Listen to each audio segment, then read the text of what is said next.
محمد صلی اللہ علیہ وآلہ وسلم بن عبداللہ بن عبد المطلب بن ہاشم بن عبد مناف بن قصی بن قیلاب بن مرہ بن کعب بن لعی بن غالب بن فخر بن مالک بن نضر بن قینانہ بن خزیمہ بن مدرکہ بن الیاس بن مزر بن نزار بن معاد بن عدنان۔ کچھ جنریشنز کے بعد اسماعیل علیہ السلام و بن ابراہیم علیہ السلام بن آزر یا تارخ بن نحور بن سروخ بن رعو بن فالغ بن ہود علیہ السلام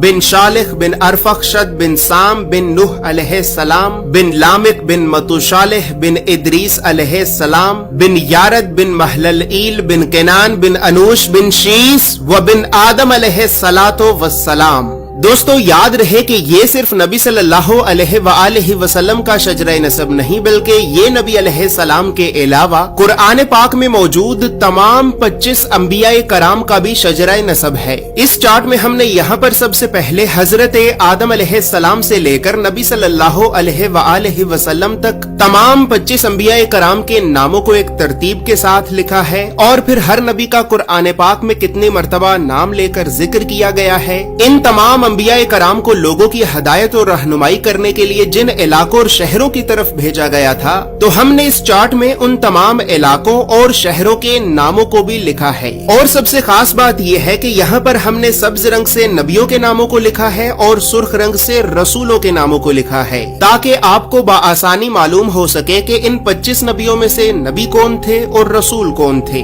اس کے علاوہ اس چارٹ میں ہم نے اللہ رب العزت کے 99 صفاتی نام اور پھر ان ناموں کے نیچے ہم نے ڈیبیٹڈ پروفیٹس یعنی ان 10 نبیوں کے ناموں کو بھی لکھا ہے کہ جن 10 نبیوں کے نبی ہونے کے بارے میں تمام مسلمان علماء میں اختلاف پایا جاتا ہے، کیونکہ ان 10 نبیوں کو قرآن پاک میں کہیں پر بھی نبی نہیں کہا گیا ہے۔ اس کے علاوہ چارٹ میں موجود سرخ رنگ 5 اولو العزم نبیوں کو ریپرزینٹ کرتا ہے، جبکہ بلو کلر بنی اسرائیل کے نبیوں کو ریپرزینٹ کرتا ہے۔ اور اسی طرح 25 نبیوں میں سے 23 نبی ایسے بھی ہیں کہ جن کا ذکر قرآن کے علاوہ تورات، زبور اور انجیل میں بھی موجود ہے۔ لہٰذا اسی وجہ سے ہم نے ان انبیاء کرام کے عبرانی اور یونانی ناموں کو بھی اس چارٹ میں لکھا ہے۔ اس چارٹ میں موجود تمام معلومات اردو اور انگریزی دونوں زبانوں میں ہی موجود ہیں۔ اور دوستو اب یہاں پر یہ بات بھی یاد رہے کہ ہم نے 1000 سال پہلے لکھی گئی کئی مستند اسلامی کتابوں کا مطالعہ کر کے 1 سال کی ریسرچ اور محنت کے بعد اس چارٹ کو بنایا ہے، اور اس چارٹ کو ہم نے اس وجہ سے بنایا ہے کیونکہ بدقسمتی سے ہمارے بچوں کو اسکول سے یونیورسٹی تک اللہ کے نبیوں کی سیرت اور سنت کے بارے میں بتانا تو دور،